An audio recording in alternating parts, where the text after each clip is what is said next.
Hello, everyone, and welcome to the next edition of the webinar series here at the Center for Professional Selling at Ball State University. I'm your host, Deva Rangarajan, the Director of the Sales Center. And in typical fashion, like my previous webinars, I have a very, very interesting person, Miss Gloria Juarbe, who is based out of Portland. You can always check out her profile on LinkedIn. But a very interesting person who has a nice eclectic background in terms of being in the services domain, and then now she is actually an inside sales professional, an SDR. So thank you again, Gloria, for taking the time to talk to our audience. Thank you, Deva. Indeed. So Gloria, one of the things which really struck me when I was actually researching for this particular interview with you was the fact that you are currently an SDR, right? You actually are in inside sales, and you come from your professional background, which before this was actually in the services industry, right? That's right. So now, why did you make the switch from focusing on servicing a customer into the dark side, is what people usually say about sales, right? Why did you make that switch? Yeah, totally. The reason why I made the switch to this role was because I wanted an end to the tech industry. And I recognized that my skills, even though I'm not an engineer, but my skills translated really well to what they were looking for in an SDR. So I said, let me give it a try. Why not? So I've been here for the last 2 years. Now, I'm curious. Essentially, I would have loved to have been a fly on the wall when you were interviewed, because of the fact that when you came from a different background, there were a couple of things, right? So you wanted an in into tech, but you might have been seen as a risk for the company that you're working for because you do not have a sales background. That's right. And neither do you have a tech background. So how did you parlay your experience from before into landing this job? I focus a lot on my ability to make relationships pretty quickly on the phone because I come from call centers where I was a phone rep and then a call quality specialist and then a supervisor for call centers. So I pride myself in thinking that I have a really good way of establishing relationships quickly, which is basically the foundation for any sales conversation. Very, very interesting. So, well, if I would understand you right, so essentially, yes, you build conversations very quickly when you have on the phone, but a service context is different from a sales context, right? Because a service could be inbound. That is where essentially a customer is calling you. So whereas the customer is already vested in talking to you, right? So now what was the difference when you actually had to do the other way around? That yes, you were making good relationships, but that does not always translate into a sales job where I'm assuming you had people banging the phone on you a lot of times as well. Yeah, it's definitely not a rewarding role. If you're looking for validation, this is not it. What I did is I started as an outbound SDR. So of course I was cold calling a lot. And I personally had a problem separating my identity from my role while I was doing that. And I had a great leader and we had a lot of sessions and he identified my skills and my strengths. And he said, Gloria, I had an opportunity to manage the inbound process. I want you to head that initiative. So then he took my skills and applied them to this role and I just created it. So I developed a cadence. I developed a way of communicating with people and just using my customer service skills to get in contact with these inbound leads. Fantastic. So essentially, tell me about your experience, first of all, moving in from the service domain into the tech domain, and about the outbound part of those days. How did you keep yourself motivated? I'm sure things was, because again, at least it had been in your industry that you're familiar with. Sure, it's outbound, it would have still been difficult, but at least it was in your industry. But you're now talking about something completely new. So how did you keep yourself motivated? And what made you stay on before you met your manager? Yeah, no, totally. So I guess I have this innate ability, or it's just innate curiosity and hunger for knowledge. So I took this like a challenge. I was tapping into a couple of things. Tech is the first thing. Second is the product. This is not like a marketing product. This is a requirements management solution. So this is more niche and more specific for like conversations at the level of systems engineers, research and development in industries that are very complex, like aerospace and defense, medical, automotive. So it's a big challenge to come from an environment where you're servicing, even though I was servicing in financial services, which is pretty regulated, but translating that here. So I stayed motivated by reading a lot. I would reach out and look for blogs and LinkedIn people like yourself, you know, and just get up on the life in the day of an SDR and try to understand what I needed to do. So learn about the product, learn about my role, learn about the company and the competitors, and just keep on learning. Now, how I dealt with my prospecting, I'm not going to lie, it was so hard. There were days that I would literally just take a moment and I had tears streaming down my face because it's rejection after rejection after rejection. And I personally need to get some sort of validation from my work. So the way that I did it was I leaned into my peers. It's an incredible benefit when you have a group of motivated people that have been successful, that have been there where you have been, and they're willing to not only listen to your call sitting next to you and giving you some feedback, even if it's unsolicited. And at first it felt a little bit intrusive, right? But then it felt like, I see why they're doing this. They're trying to get me better because we're driving the quota as a team, right? So leaning into your peers, being open to feedback, being coachable, being hungry, compartmentalizing your day. What's your golden hour? When are people answering? When are they opening your emails? Those are all things that make for a successful SDR. And that's how I became more successful in this role. Indeed. Now, so I'm still going to stick to that part of your uncomfortable time when you were there, which of course you made it your own, and is to what extent did your organization prepare you for it? See, unsolicited advice is based on just people helping you out, right? But structurally as an organization, what do you think companies should do based on your experience? Right? I'm sure that your company did something right. There could be room for improvement and everything. That's always going to be there. But in your opinion, based on what you went through, what do you think some of the things that people, especially salespeople in Outbound, when they come in new to an organization, I don't really care now anymore about whether you're a rookie or you come with experience, except for experience in sales. But if you come from any other kind of experience, that's what I'm talking about, rookie to sales. What should a company do to make sure that people like you who are not as mentally strong, but have good potential, how do I make sure that I hold on to them? What should they do?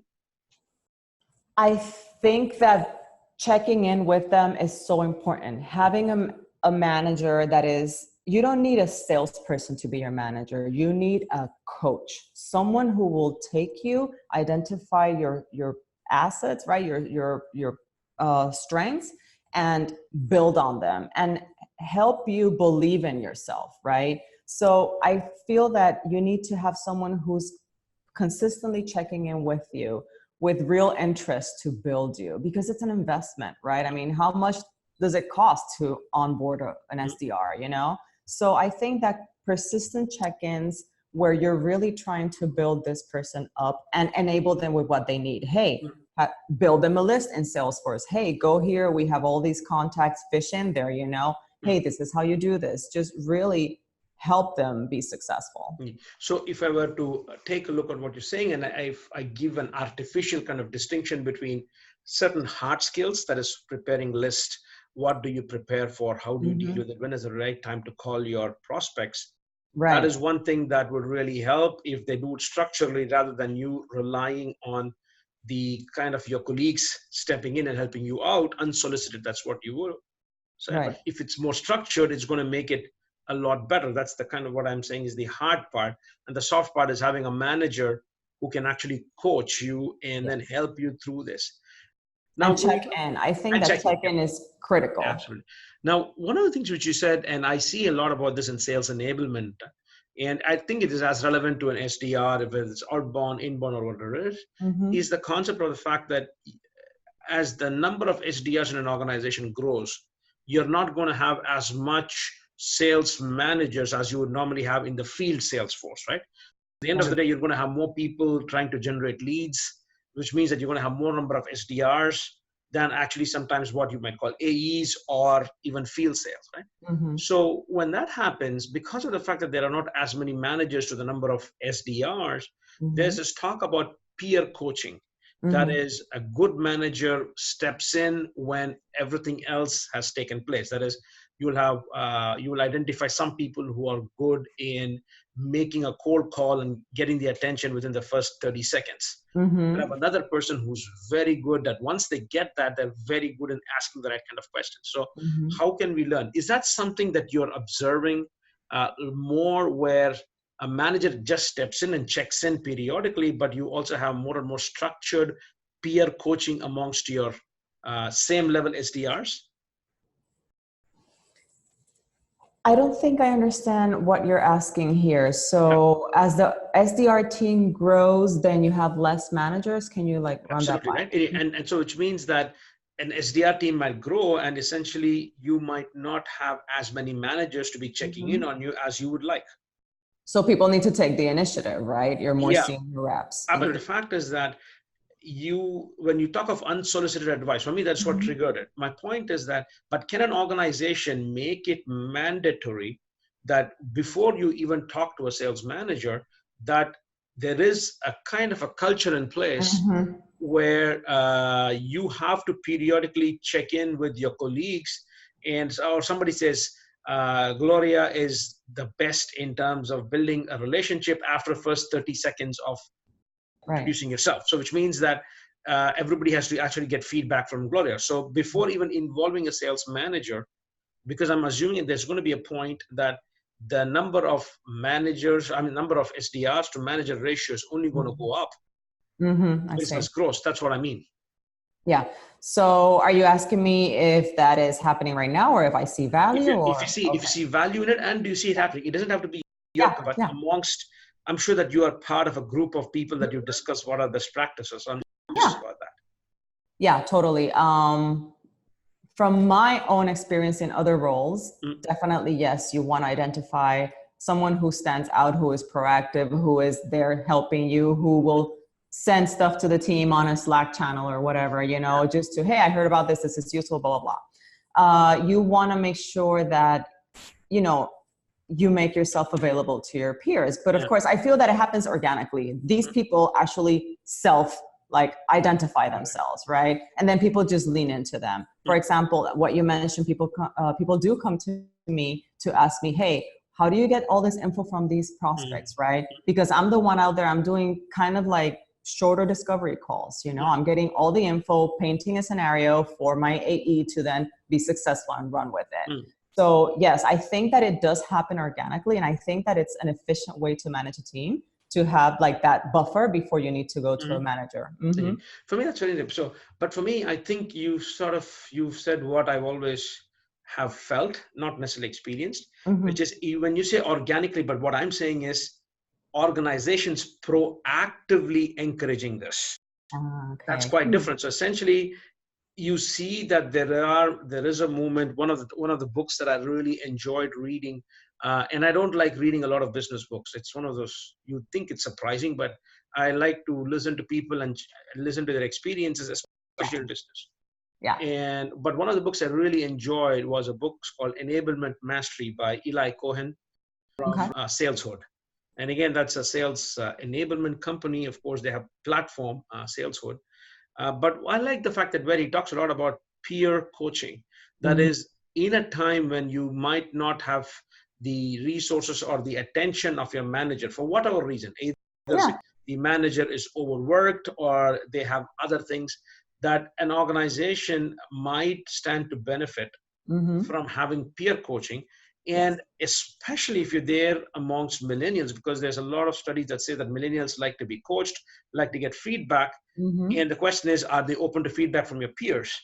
And that, for me, if that is the case, there's a difference between organically you tending to do it as against an organization saying, this is what we're going to do. So before Gloria, who's new to the job, can reach out to her manager, we want a peer who is in the same kind of role to help coach Gloria initially, And then there is going to be a manager who's going to be checking in after that happens. So essentially, that's what I was really curious to see.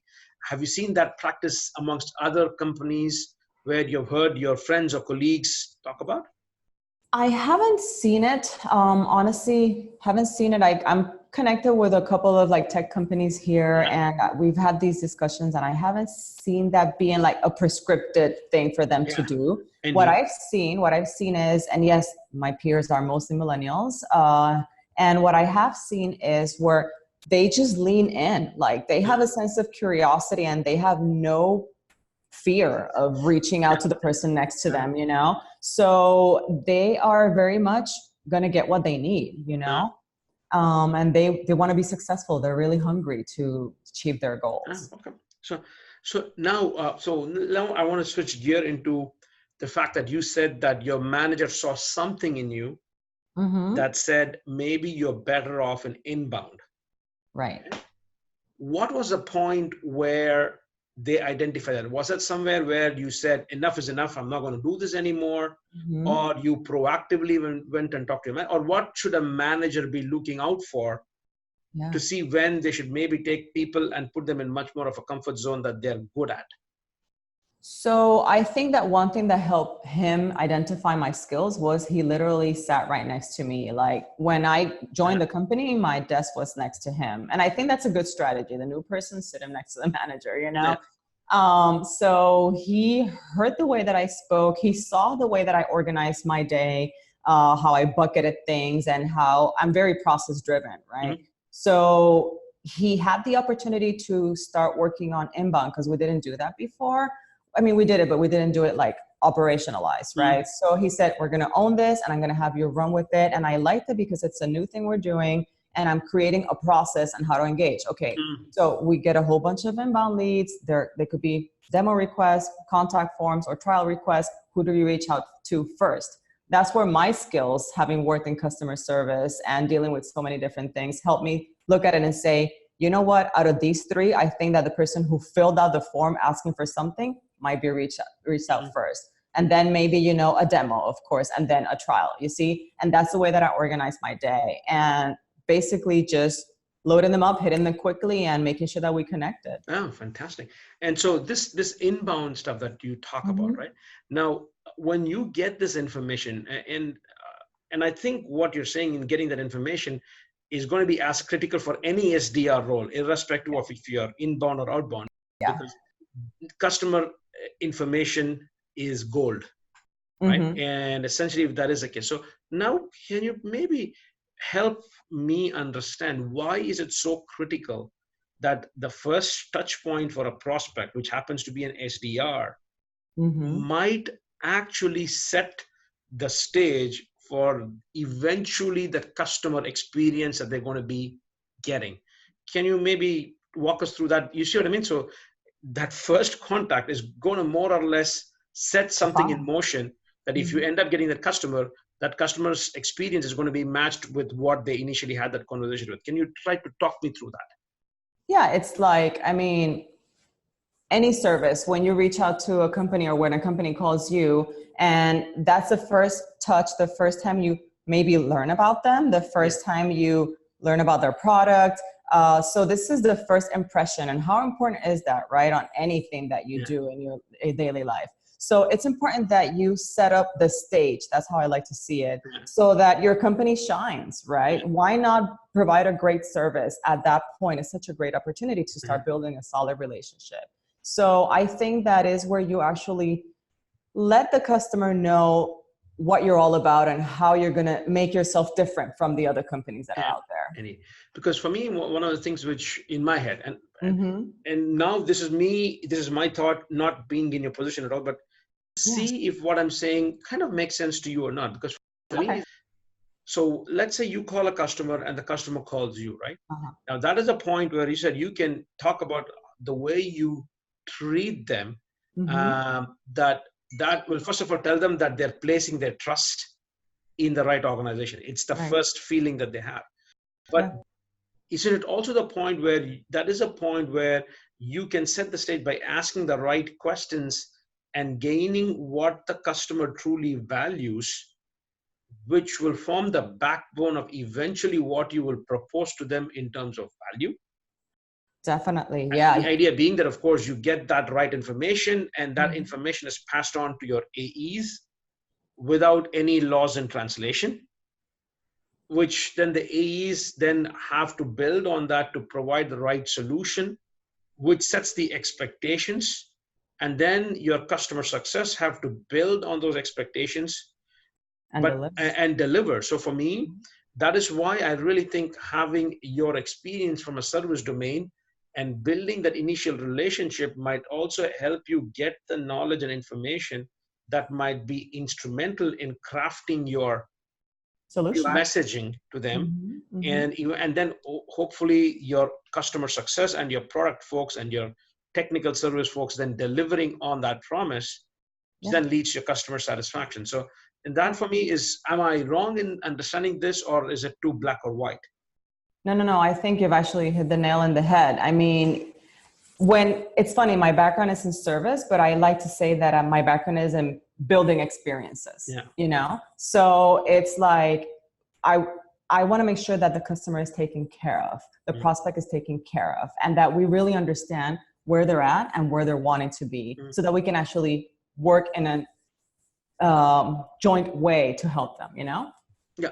So for me, that's what I think is really, really cool. So now one of the things which I want to do is that as we get too close to the end of this conversation, I just want to ask, in your opinion, when you're an inbound sales lead, what do you think are certain things that you have to prepare for when you're talking to a potential customer?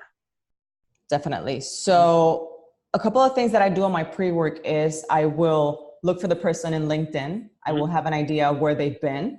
So I don't only focus on the current company, I focus on the other companies as well, where they've been, what they've done. I have a firm belief that role and title are two different things.